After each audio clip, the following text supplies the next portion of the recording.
கடைபிடிக்கணும். இந்த தியானத்துக்கு பெருமான் சொல்ற பெருமானுடைய தியானத்தை நினைச்சு பார்த்தோம்னா இதுவரைக்கும் யாரும் சொல்லல. இறைவனே நோக்கமாக கொண்டு மற்ற தியானத்தை இதையும் நோக்கிறப்ப மலைக்கு மடுவுக்கு உள்ள வித்தியாசம் இருக்கு. அந்த அளவுக்கு பெருமானோட சிறப்பாக கற்பனையாக நம்ம பண்ண முடியும். அந்த அளவுக்கு உயர்ந்த நிலையில பெருமாள் பண்ணியிருக்காங்க. அதனால இந்த உடம்பு குன்போட பாதுகாத்து இப்படி எல்லாம் பாதுகாத்துக்கிட்டு நாம் இருந்தோம் அப்படின்னா வந்து கண்டிப்பா நாம் செய்ய வேண்டிய என்ன வேண்டாம். ஜீவகார ஒழுக்கத்தில் இருந்து 4 வகை ஒழுக்கத்தை கடைபிடித்து வெறுப்பிருப்பு இல்லாமல் தனக்கு துன்பம் கொடுப்பவரையும் எடுக்காமல் அன்பு செலுத்தக்கூடிய பக்குவத்தை வரவழைத்துக் கொண்டு மனித நேயத்துடனும் ஆன்ம நேயத்துடன் பழகி ஆண்டவர் ஒருவர்தான், அவர்தான் அற்புத ஆண்டவர் என்று அறிந்து தெளிந்து உயிர்களிடத்தில் தயவும் இறைவனிடத்தில் அன்பு கொண்டு இயற்கை உண்மையை நினைத்து சதாகாலமும் சிவசிந்தனையிலே ஞாபகம் செய்து கொண்டு மல ஜல உபாசடிக்கிறதை தவிர பொல்லா குருநெறி போலையெல்லாம் ஓங்குக என்றும் எல்லா உயிர்களும் பின்புற்று வாழ்க என்று என்ற சிந்தனையோடு தியானம் பழகி வந்தால் நாம் பெற வேண்டிய ஆன்மலாபத்தை இந்த பிறவியிலே பெற்று இறைவனுக்கு செல்லப்பிள்ளையாகி என்றும் ஆனந்தத்தோடு வாழ்ந்து கொண்டே இருக்கலாம். நாம் எல்லாரும் முயற்சி செய்வோம். இறைவன் அருள் புரிவார். அருள் பெரும் ஜோதி, அருள் பெரும் ஜோதி, தனி பெரும் கருணை, அருள் பெரும் ஜோதி. பொல்லா குருநெறி குவளையம் எல்லாம் ஓங்குக, எல்லா உயிர்களும் இன்புற்று வாழ்க. நன்றி தெரிவித்துள்ளேன். வணக்கம். ஐயா திரு கணேசன் அவர்களுக்கு நன்றி. நித்திய கர்மவிதியில் பெருமானார் காட்டிய மிக முக்கியமான ஒழுக்க நெறி நம் வாழ்வியல் ஆன்ம ஒழுக்கம் முக்கியமாக அதை சிறப்பாக நம்மளுக்கு எடுத்துக்காட்டினார். மற்றும் அன்றாடம் நாம் கடைபிடிக்கும் உணவு முறைகள் இது முக்கியம், ரொம்ப மிக மிக முக்கியம். இதையும் எந்தெந்த உணவு முறைகள், எந்தெந்த கீரைகள், என்னென்ன சாப்பாடு நம்ம சாப்பிடணும், நேரம், அதுக்கு தகுந்தாப்புல நம்ம உடம்பை நாம் பேணி காப்பது காத்துக்கொள்வது எப்படி என்று மிக அருமையாக நாம் எல்லோருக்கும் ஐயா திரு கணேசன் அவர்கள் மிக சுருக்கமாக தெளிவாக நாம் எல்லோருக்கும் சிறப்புரையாற்றினார். அடுத்தது இரண்டாவது அமர்வில் வள்ளலாரின் சுத்த சன்மார்க்க யோகத்தின் புதுமை இந்த தலைப்பில் பேச இருக்கிறார் ஐயா திரு பொன்னையன் அவர்கள். மிக மிக சிறப்பாக இந்த உரையாற்றலை நாம் எல்லோருக்கும் கொடுப்பார் என்று நாம் எல்லோரும் அமைதியாக இருப்போம். அருட்பெரும் ஜோதி, அருட்பெரும் ஜோதி, தனிப்பெரும் கருணை, அருட்பெரும் ஜோதி. சேரிடம் எனும்போர் திருச்சிற்றம்பலத்தே திகழலி தந்தையே நின்பார் சேரிடம் அறிந்தே சேர்த்தனம் கருணை செய்தருள் செய்திட தாட்சில் யாரிடம் முகுவேன், யார் துணையப்பேன், யார் கிடத்து என் குறை இசைப்பேன், போரிட முடியாது இனி உலகில் துயரோடு பொறுக்கிறேன் அருகை இப்போதே.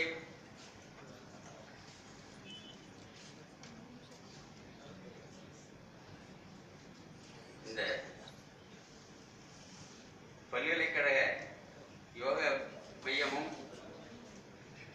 நமது வள்ளலார் கல்வி பயிற்சி ஆராய்ச்சி நிறுவனமும் சேர்ந்து நடத்தும் இந்த கருத்தரங்கத்திற்கு முன்னிலை வகித்துக் கொண்டிருக்கக்கூடிய சன்மார்க்க தேசிகர் ஓரநடிகளார் அவர்களே, இந்த அமர்வுக்கு தலைமை தாங்குகின்ற மலேசிய சன்மார்க்க நேயர் கிரீட்டனன் அவர்களே மற்றும் இங்கு என்னோடு பேச இருக்கின்றவர்களே, இந்த மையத்திற்கு இந்த மையத்தினுடைய இயக்குனர் அவர்களும் ஆராய்ச்சி நிறுவனத்தினுடைய மும்மணிகள் என்று போற்றுகின்ற ஜோதி ஐயா, எங்கள் நமசிவாயம் ஐயா, பாண்டரங்கன் அவர்களே, உங்கள் அனைவருக்கும் எனது அன்பார்ந்த வணக்கத்தை தெரிவித்துக் கொள்கிறேன்.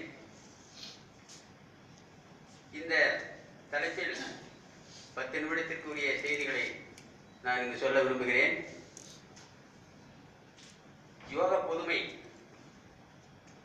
என்பதை பற்றி இங்கு சொல்ல விரும்புகிறேன். சித்தி வளாகத்திலே வள்ளல் பெருமான் பெற்றிருக்கின்ற காலத்து அணுக்க தொண்டராக கருங்குழி புருஷோத்தம ஐயா அவர்கள் இருந்து கொண்டிருந்தார்கள். அவர்களோட பணிக்கு பெருமானிடம் ஏதாவது சாதனம் செய்து வையுங்கள் என்று வேண்டினார்கள். அப்பொழுது பெருமான் சொன்னார்கள், சாதனம் நானும் செய்து வைப்பேன், உனக்கு சிற்றொளி தோன்றும், அதிலிருந்து ஏமாந்து பல்லிடித்து போவாய், அதெல்லாம் தேவையில்லை, நீயும் என்னை போல் ஏழை, அதனால் ஜீவகாருண்யம் செய், உயிர்களை உன்னுடைய உயிர்களாக கருதி நீ பணி செய், அது போதும் என்று குறிப்பிட்டார்கள். இதுதான் ஜீவகாருண்ய ஒழுக்கத்தினுடைய யோகம், ஜீவ யோகம். அந்த யோகத்தை பற்றி தான் சுருக்கமாக சொல்லப் போகிறேன். ஒரு ஞான குழந்தை யோகம் செய்து கொண்டிருந்தது. நியமம், நியமம், ஆசனம், பிராணாயாமம், தியானம் போன்ற அந்த எல்லா நிலைகளையும் முடித்துக் கொண்டு தனக்கு ஒரு குருவை தேடிக்கொண்டிருந்தது. ஆனால் எங்கு போனாலும் அவர் நமது அடிகளார் போன்ற ஒரு நல்ல குரு கிடைக்கவில்லை. அதனால் அவர் ஓய்ந்து போய் நடந்து நடந்து கால் இழைத்து ஒரு குன்றத்திலே சென்று அமர்ந்து யோகம் செய்தார். யோகம் செய்த அந்த பிடிவாதமாக தனக்கு ஒரு குரு வேண்டும் என்று அந்த யோகத்தை அவர் செய்து கொண்டிருந்தார். அப்பொழுது அவருடைய யோக காட்சியிலே வள்ளல் பெருமான் அவர்கள் தோன்றுகிறார்கள். இவர்தான் உனக்கு குரு. இந்த நாள் ஒரு ஆண்டு குறிப்பிட்டு ஆண்டு, மாதம், நாள், நட்சத்திரம், அந்த நாளிலே உனக்கு அவர் வந்து வாய்ப்பார், உனக்கு குருவாக என்ற செய்தி அவருக்கு கிடைக்கிறது. அதை எண்ணிக்கொண்டிருக்கின்றார். அது வள்ளல் பெருமானே உணர்ந்து ஒரு வாய்ப்பு நேர்கிறது இங்கிருந்து அவர்களுக்கு போவதற்கு. வேட்டவனத்திற்கு பெரும் பண்ணையார் நராசுதார் அண்ணாசாமி பண்டாரியார் அவர்கள் தம் வீட்டிற்கு அழைத்துக் கொண்டு செல்லுகின்ற பொழுது காலம் பார்த்து அந்த ஞான குழந்தையை சென்று ஆட்கொள்கிறார் வள்ளல் பெருமான். ஆட்கொண்டு வடலூருக்கு அழைத்துக் கொண்டு வருகிறார்கள். அவர்தான் கல்பட்டி ஐயா. அவர் ஜீவகாருண்ய ஒழுக்கத்தினுடைய மணிமுடியாக இருந்து பணியாற்றுகிறார். வள்ளல் பெருமானுடைய சித்திக்கு பின் 25 ஆண்டுகள் வடலூரிலே அவர் நமது சாலையை நடத்துகிறார். அதை எப்படி நடத்த வேண்டும் என்பதற்கு எல்லாம் வள்ளல் பெருமான் வழிகாட்டி அருளினார்கள். சாதகங்கள் எப்படி இருக்க வேண்டும் என்பதற்கு எல்லோரும் புறத்திலே நின்று பேசிக் கொண்டிருப்பதை வள்ளல் பெருமானுக்கு தெரியும். ஒரு நாள் சாலையின் முன்னால் அமர்ந்து கொண்டு தொழுவூரார் முதற்கொண்டு அடியார்கள் எல்லாம் சேர்ந்து பெருமான் குறிப்பிடும் சாகாக்கலை உடலோடு சித்தி என்பது சாத்தியமா என்று பேசிக் கொண்டிருக்கிறார்கள். இது அறிந்த வள்ளல் பெருமான் வெளியிலே வந்து ஏன் காண முடியாது, முயற்சி இல்லை என்று சொல்லுங்கள் என்று கூறி அவர்களுக்கு அறிவுறுத்தினார்கள். அந்த நிலையிலே கல்பட்டாருக்கு ஒரு உண்மையை உணர்த்துவதற்காகவும் சன்மார்க்கர்களுக்கு வழி வழியாக உண்மை தெரிய வேண்டும் என்பதற்காகவும் மேட்டுக்குப்பத்திற்கு சித்தி வளாகத்திற்கு கல்பட்டையாவை அழைக்கின்றார்கள். அழைத்து ஒரு விண்ணப்பத்தை எழுதியிருக்கிறார்கள். அதுல ஸ்ரீ பார்வதிபுரம் என்னும் உத்தரஞான சிதம்பரக்கண்ணே சன்மார்க்க சங்கத்து பெருந்தலையாக பீட்டிருந்தவர்களும் அற்பெருஞ்சோதி ஆண்டவனார் திருச்சென்னிக்கு யான் எனது என்னும் போதனாச செய்த விண்ணப்பம். எம் இறைவரே, இது பரியந்தம் யானாக தேடியது ஒரு பொருள் என்பது இல்லை. ஆகவே தேவரீர் என்னை உய்யக்கொள்ள உடல் பொருளாகி மூன்றையும் அறியாமையால் யான் எனது என்று கொண்டதோர் சுதந்திரமானது துன்பை என்ற விளைவுக்கு ஆதாரமாய் இன்றைய நாள் வரையில் பற்றி நின்றனன்.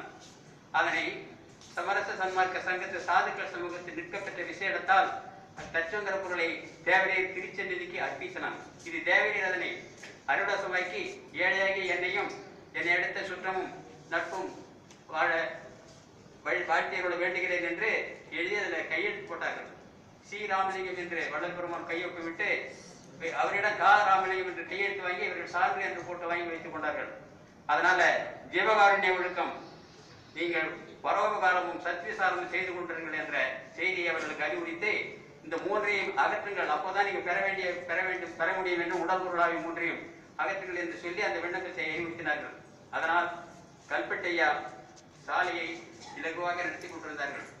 சித்தி காலத்திலும் அழைத்து எல்லோருக்கும் வேண்டிய படிகளை அறிவுறுத்தி சாலையை நடத்துங்கள் என்று ஆணையிட்டு பெருமான் சித்தி பெற்றார்கள்.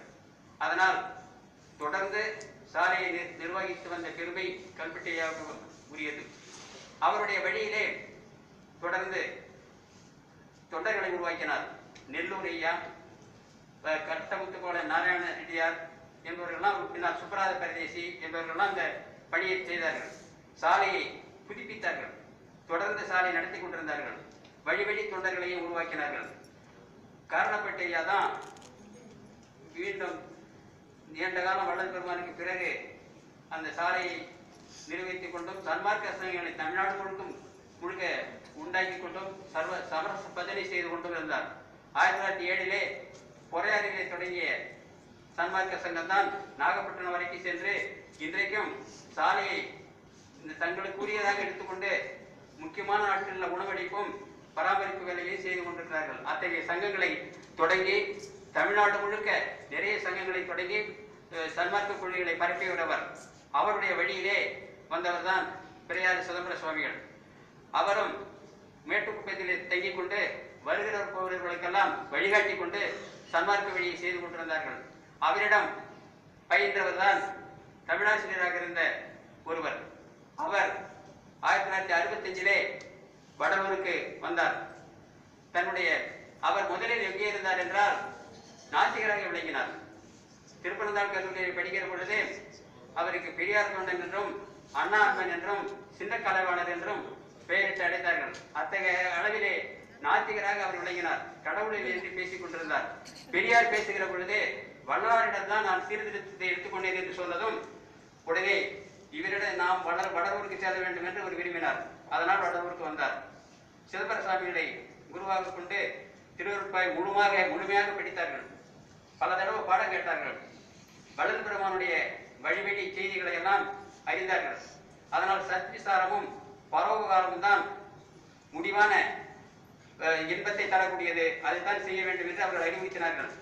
அதனால் அன்று முதற்கொண்டு உணவளிப்பு வேலையை முதன்மையாக கொண்டார்கள். அவருடைய வீட்டு வருவாய், அவருடைய மனைவியும் ஆசிரியராக இருந்தார்கள். 2 பேருடைய ஊதியத்தையும் கொண்டு வந்து தங்கள் பொருளை கொண்டே ஜீவகாருண்யம் செய்தார்கள். வடலூரிலே வீடு அமைத்துக் கொண்டு அந்த வீட்டில் இருந்து கொண்டு தைப்பூசத்தில் குறைந்தது 10 நாட்கள் உணவளிப்பு வேலை நடைபெறும். மாத பூசங்கள் தோறும் நடைபெறும். இடையிலும் இந்த வேலை நடக்கும். 1971 தொடங்கப்பட்ட பூர்வார்க்கும்படி நெடுநாள் 50 ஆண்டுகள் தொடர்ந்து நடந்தது. சாலையை உணவளிக்கின்றபடியும் தொடர்ந்து செய்தார். அண்ணாமலை பல்கலைக்கழக யோகா கல்வி மையமும் ஆராய்ச்சி மையம் நடத்திய முதல் கருத்தரங்கில் மூர்த்திகளாய் விளங்கி நம்மை ஆட்படுத்திக் கொண்ட அனைவருக்கும் ஐயா உடனடி நாம் அந்த அனுபவ மாலை என்ற தொடர் மூலமாகவே ஒருமை எண்ணம் வேண்டும், நமக்கு பேதம் கூடாது, அந்த ஒருமைதான் ஜீவகாருண்யத்துக்கு வழிகாட்டும் என்ற செய்திகளை எல்லாம் அந்த தொடரை நமக்கு விளக்கி காட்டுகின்றபடியால் அந்த அருளாளர் நம்மை அருளை ஆள்கின்றவர் வருகிறார். 1000 என்று புறத்திலேயே 1,00,000 தீபங்கள்லாம் செய்வார்கள். நாம் இதை அகத்தில் செய்ய வேண்டும். அதுதான் பூர்வ மத்தியில் நாம் தியான வழிபாடு செய்தல் என்பதை இந்த தொடரில் குறிப்பிடுகிறார். அப்படி குறிப்பிடும் பொழுது அதை அணிவிலக்காக செய்க என்று சொல்லும் பொழுது அதை இடையறாது நாம் தவமாக ஆற்றுதல் வேண்டும். ஒரு நாள் தியானம் செய்து விட்டுவிடக்கூடாது.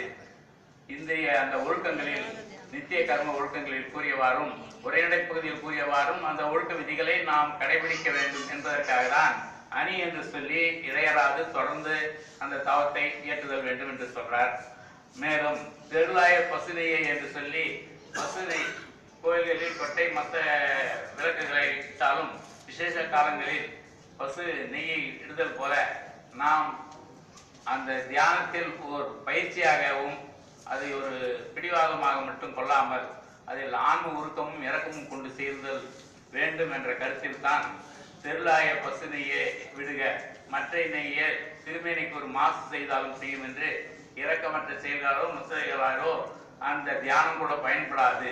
அதனால் இரக்கம் செய்தல் வேண்டும், கருணை செய்தல் வேண்டும், ஜீவகாருண்யம் ஒழுக்க வேண்டும் என்ற கருத்தின் அடிப்படையில் தான் தர்மசாலை அமைத்தார். அங்கும் வேண்டுதலும் மற்றவையெல்லாம் நிகழ்ந்த காலத்தில் இது ஒரு சடங்காகவே சமய வழிபாடாக இருக்கிறது என்று சொல்லிதான் இன்றைய ஆறாம் அவர்களின் நான்காவது தலைப்பில் உலகியல் வாழ்வும் யோக நாட்டமும் என்ற தலைப்பில் சிறப்புரையாற்ற ஐயாவை அன்புடன் அழைக்கிறேன். நன்றி. அனைவருக்கும் வணக்கம். வள்ளலாரின் போதனைகளையே மூச்சாக கொண்டு வாழ்ந்து கொண்டிருக்கும் உங்கள் நடுவில் பேசுவதற்கு எனக்கு தகுதி இல்லை என்று நினைத்து வள்ளலார் பயிற்சி நிறுவனத்தினரை என்னை விட்டுவிடும்படி கேட்டேன். ஏனென்றால் நேற்று காலையிலிருந்து மிக அழகாக சென்று கொண்டிருக்கிறது கருத்தரங்கம். அவர்கள் அதற்கு ஒரு திருஷ்டி பரிகாரம் வேண்டும் என்று நினைத்தார்களோ அல்லது உங்களை தண்டிக்க வேண்டும் என்று நினைத்தார்களோ தெரியவில்லை.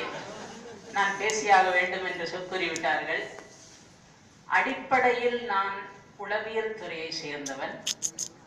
யோக மையத்தில் என்னுடைய பொறுப்பு நிர்வாக பொறுப்பு மட்டுமே. அதனால இதுல நம்ம உளவியல் ரீதியா மட்டும் ஒரு 2 பாயிண்ட் இன்னைக்கு நம்ம லைஃபுக்கு வேண்டிய மாதிரி சொல்லிதான் அதுல இருந்து நீங்க வள்ளலாருடைய போதனைகள் இருந்து அது எடுத்துக்கலாம். காரணம் என்னன்னா, வள்ளலார் போதனைகள் நான் கேள்விப்பட்ட இன்னைக்கு காலையில நமச்சிவாய ஐயாட்டியும் பேசிட்டு இருந்தேன். அது தத்துவ ரீதியா தான் இருக்கே ஒழிய, தத்துவ ரீதியா நம்ம கொண்டு போகும்போது சாதாரண மனிதர்கள் நமக்கும் இதுக்கும் சம்பந்தம் இல்லைன்னு ஒதுங்கி விடுகிறார்கள். அது ஞானிகளுக்கு தானே ஒழிய தத்துவம் நமக்கும் அதுக்கு தத்துவம் சம்பந்தமே இல்லைன்னு நினைக்கிறேன். தத்துவங்கிறது ஒவ்வொரு மனிதனுக்கும் வாழ்க்கையில கடைபிடிக்க வேண்டிய இது. அப்போ அதை அவங்களுக்கு சொல்லணும்னா அது தத்துவமா சொல்லாம உளவியல் ரீதியா கொண்டு போய் சொன்னோம்னா அவங்களுக்கு நம்பிக்கை ஏற்படும்.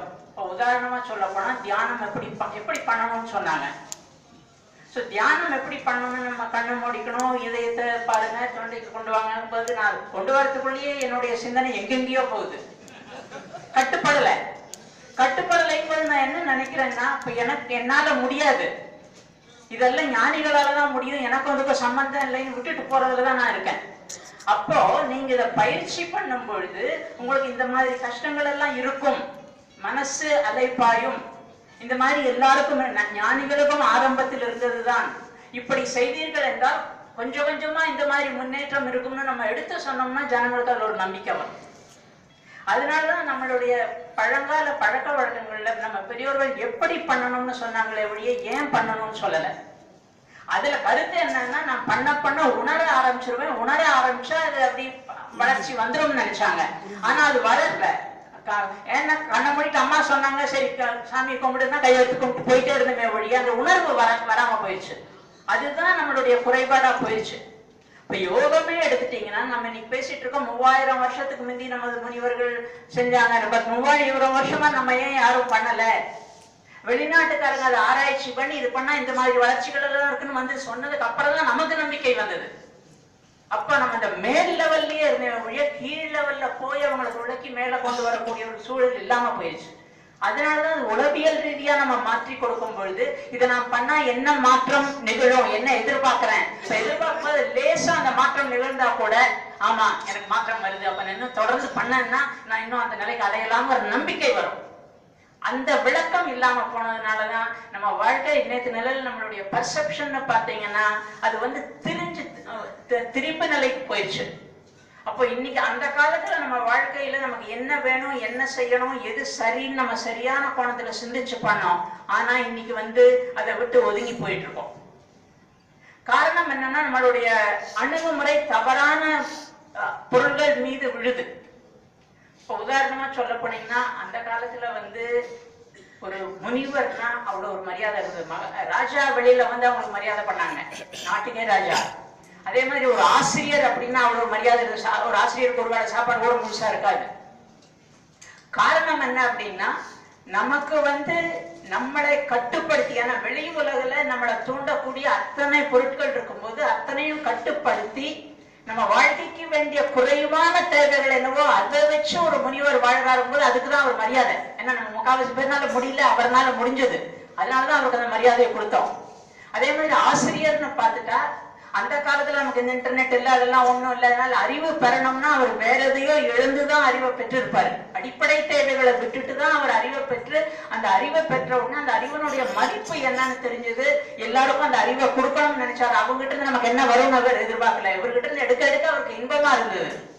அப்ப அந்த ஆசிரியருக்கும் மரியாதை இருந்தது. அப்போ நமக்குள்ள நம்ம எதை வளர்த்துட்டோமோ அந்த தனி மனித பண்புகளுக்கு அன்னைக்கு மரியாதை இருந்தது. ஆனா இன்னைக்கு பார்த்தோம்னா எனக்கு இந்த ஏரியால 5 பிளாட் இருக்கு, 6 கார் இருக்கு, அந்த பொருள் இருக்கு, பெருமைப்படுறோம்.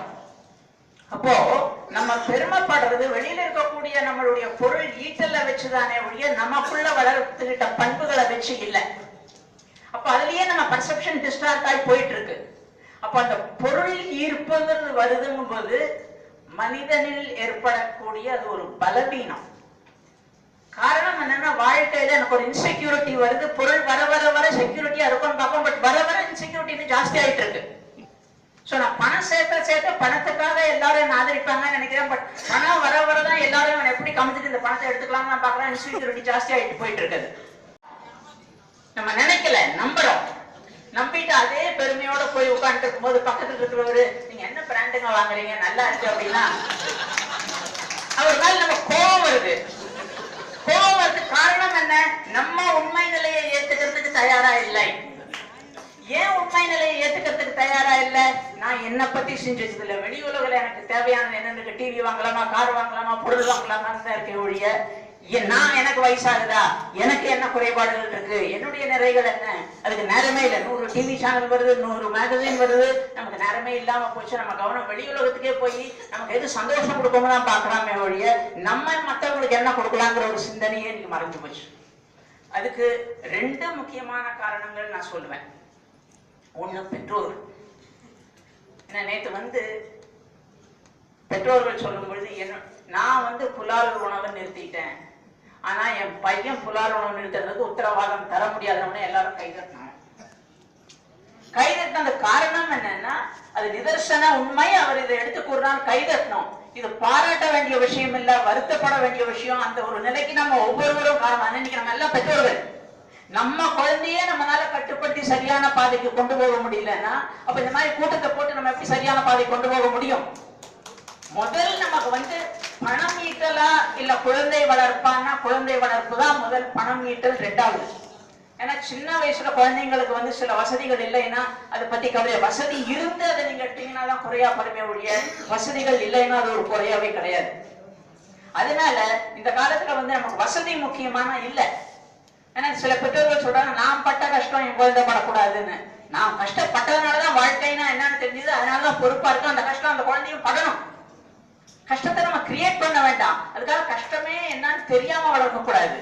வாழ்க்கையினுடைய சாதாரண கஷ்டங்களை அந்த குழந்தையை எதிர்கொண்டு அதுவே சமாளிச்சு வரும்போதுதான் உளவியல் ரீதியா அந்த தைரியம் வரும். அந்த வகையில பாத்தீங்கன்னா இந்த தடவை மெட்ராஸ்ல வந்த வெள்ளம் ஒரு வகையில நல்லதுன்னு நான் சொல்லுவேன். காரணம் என்னன்னா டிவி இல்லைன்னா வாழ்க்கை எப்படி இருக்கு, கரண்ட் இல்லைன்னா வாழ்க்கை எப்படி இருக்கு, இது போன் இல்லைன்னா வாழ்க்கை எப்படி இருக்குன்னு அவங்க உணர்றாங்க. 2வது மனித நேயம் வெளிப்பட்டது. சாதாரண நாள்ல நீங்க போயிட்டு பிளாட் பெல்ல அடிச்சீங்கன்னா அவங்க லேசா கதவை திறந்து எதிர்த்து வீட்டுல யாருக்காங்க தெரியாதுங்க கதவை மூடிடுவாங்க. ஆனா இந்த நேரத்துல அவங்க யாரு என்னன்னு தெரியாம கதவை திறந்து விட்டு யாரானாலும் வீட்டுல தங்கிக்கங்கன்னு விட்டாங்க.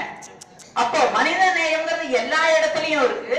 ஆனா நம்ம அதுக்குண்டான சூழ்நிலையை உருவாக்கல. அந்த சூழ்நிலை இல்லாம சுயநலம் வளரக்கூடிய சூழ்நிலையே வளர்ந்துட்டு போயிட்டு இருக்கோம். அங்கதான் தவிர அங்கதான் நான் பெற்றோர்களை குறை காண்றேன். நமக்கு முதல் குழந்தைகளுக்கு நல்லதை எடுத்து சொல்லி குழந்தைகளுக்கு நல்லதை கொடுத்து குழந்தைய நல்லா வளர்த்த வேண்டியது நம்மளுடைய இது. பொருள் ஈட்டல் 2வது தான் வரணுங்கிறது என்னுடைய ஆழ்ந்த கருத்து. 2வது உளவியல் ரீதியா பார்க்கும்போது சரி வாழ்க்கைக்கு நமக்கு என்ன திருப்தி கொடுக்குதுன்னு, எது திருப்தி கொடுக்கறது இல்லைன்னு பாத்தீங்கன்னா பொருளீட்டல். பணம் சேர்க்க உங்களுக்கு திருப்தி அதிகமா இருந்தது இல்ல.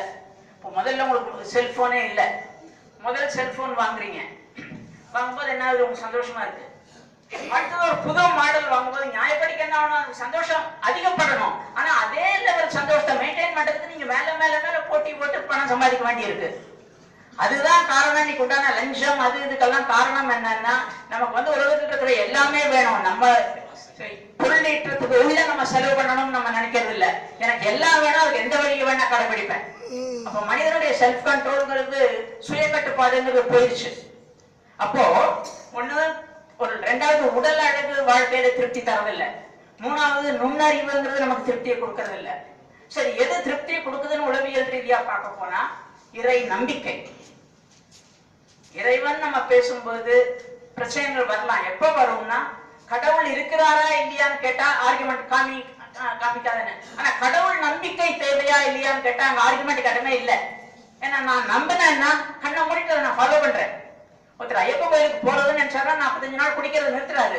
ஐயப்பன் வந்து நிறுத்தல குடிக்காதேன்ட்டுன்னு. நான் ஐயப்பனை நம்புறேன், அதனால நான் அதை கடைபிடிக்கிறேன்.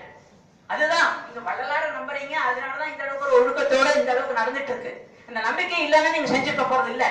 அப்ப அந்த நம்பிக்கை முக்கியம். ரெண்டாவது கூட்டு வாழ்க்கை முறை.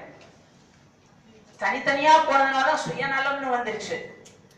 வேற கூட்டு வாழ்க்கை முறைங்கும் பொழுது நம்ம பிறருடைய நலத்துக்காக நம்ம பாடுபடுவோம். அவங்களுக்கு என்ன தேவை, அதுக்கு எப்படி பண்ணணும், நம்ம எப்படி பகிர்ந்து வாழலாம்ங்கிற ஒரு எண்ணம் வரும். இது பாடம் படிச்சு வரப்போறது இல்லை. நம்ம வாழ்க்கையில குடும்பத்திலேயே ஆரம்பிச்சாதான் அது பின்னால அவங்களுடைய மனித வாழ்க்கை நல்லா இருக்கும். சோ அதுக்கேற்ற மாதிரி குடும்ப வாழ்க்கைங்கிறது அமையணும்னு நான் எதிர்பார்க்கிறேன்.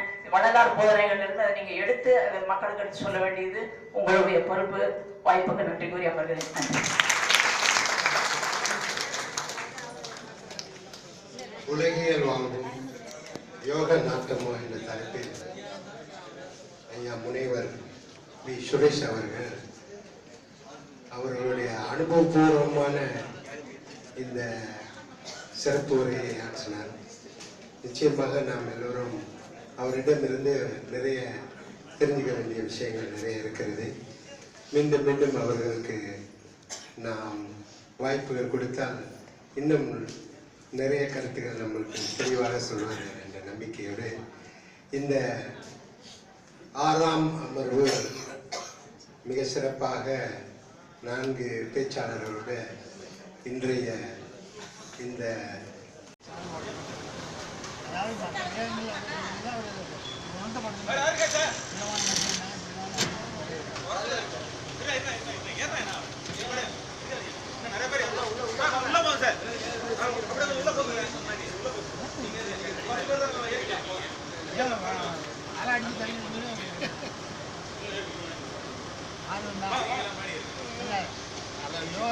கூப்பிடுறாங்க. நம்ம வந்து போய் வந்து அவங்க போகணும்.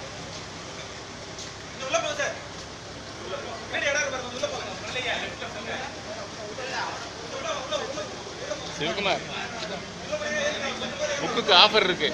புக்கு வேணும்னு ஆஃபர் இருக்கு.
யோகா சென்டருக்கு போங்க. கொஞ்சம் பேர் இறங்கி இறங்குறாங்க.